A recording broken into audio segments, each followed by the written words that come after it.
welcome to another episode of Overrated, Underrated. Today we're just going to discuss a couple of restaurants. Now, again, when you're in the resorts or at the parks and you're trying to make those hard to get reservations, the most important thing is the people that you're enjoying your meal with, not the actual place or location that you're dining in. But with that said, today I am assisted by the best production assistant in the world. It's still my wife. And she's going to ask me a few of her restaurants that she likes and to see what I think is overrated or underrated. So with that, Kona Cafe. Kona Cafe. Actually, my daughter's favorite restaurant on the property. I will say Kona Cafe is underrated. Dinner, folks, can't beat it. You got pot stickers.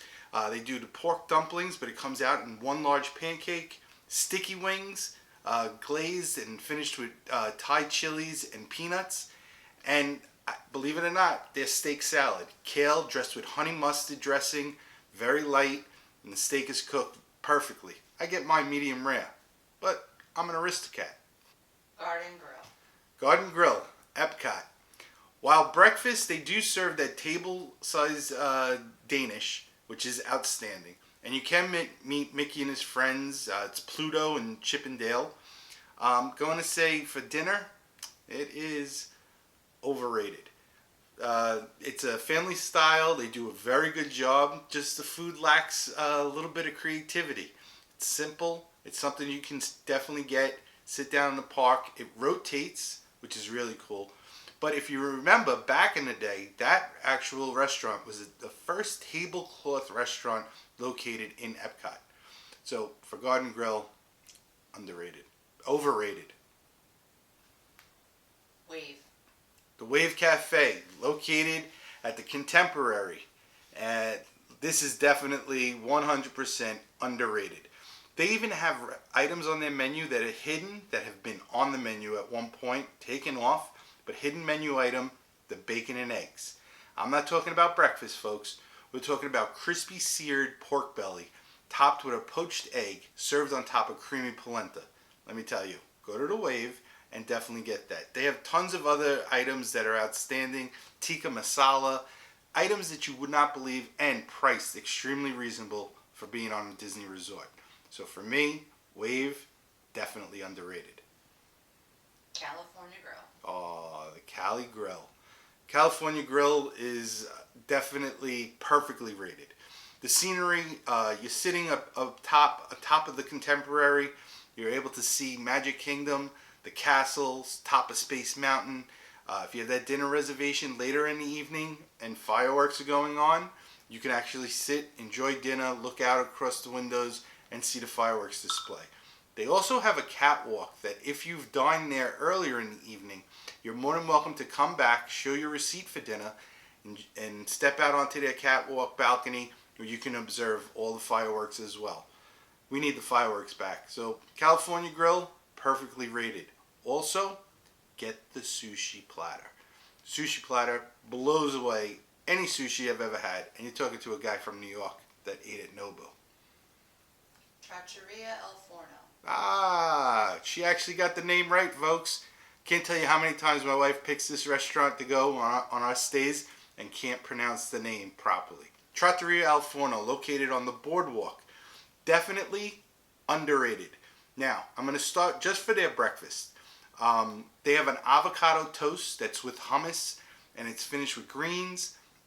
I know people hear avocado toast, simple. This plate was tremendous.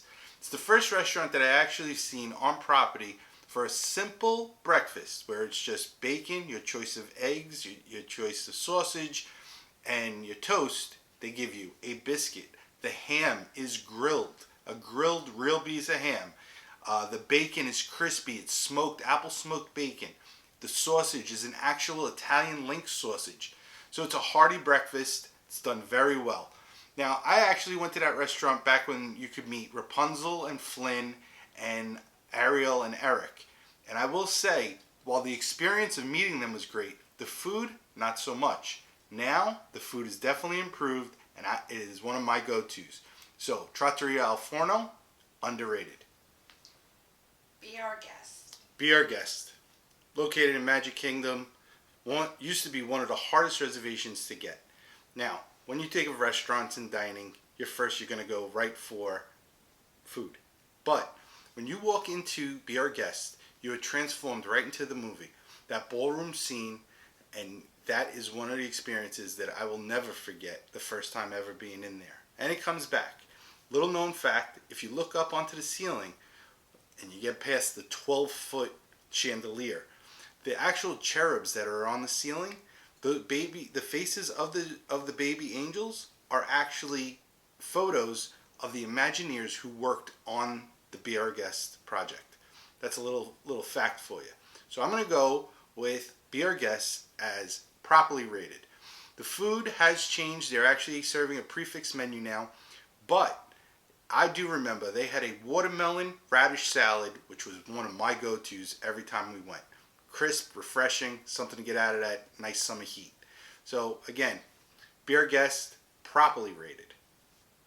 Cinderella's Royal Table. Cinderella's Royal Table. Well, if you're going with the young ones and you want that experience, let's say everything goes back to the way it's supposed to be. Cinderella Royal Table is definitely an experience where you get to meet all of the princesses that come through during your meal. As for the food,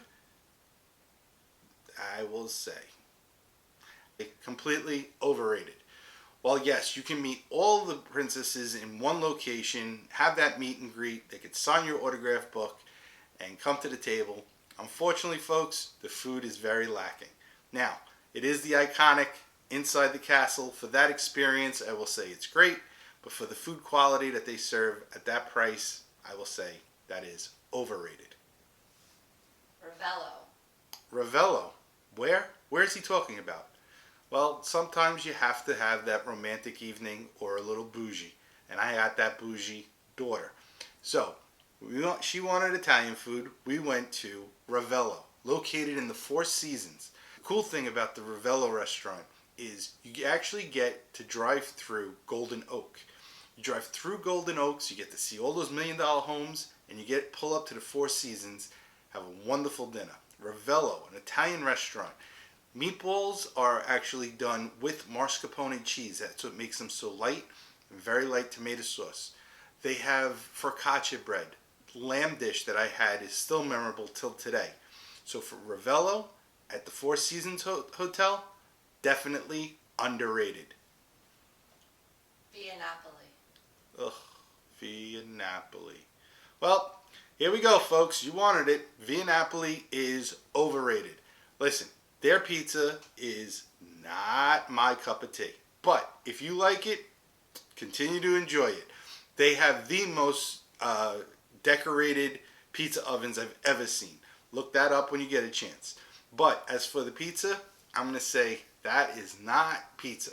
That is overrated. Tupolino. How could you ask me a question? You know, we haven't been there yet. Okay, I will make the reservation. Tupolino, located at the Riviera. Haven't been there. I've heard great things. It's a character meal. It's at the top of the Riviera, so the views are outstanding. They have an outdoor dining area, indoor dining area. They have breakfast. But I haven't been there, so I'm going to say it's rated. Folks, thank you very much for joining me today. Just a quick little video to let you know some overrated, underrated restaurants that I think of that are on the property. Let me know. Head over to my Facebook page at Disney Done Differently. Let me know what some of your favorite restaurants are. Have you had an experience that was overrated or underrated? Join the groups. Let me know. Thank you. Till next time.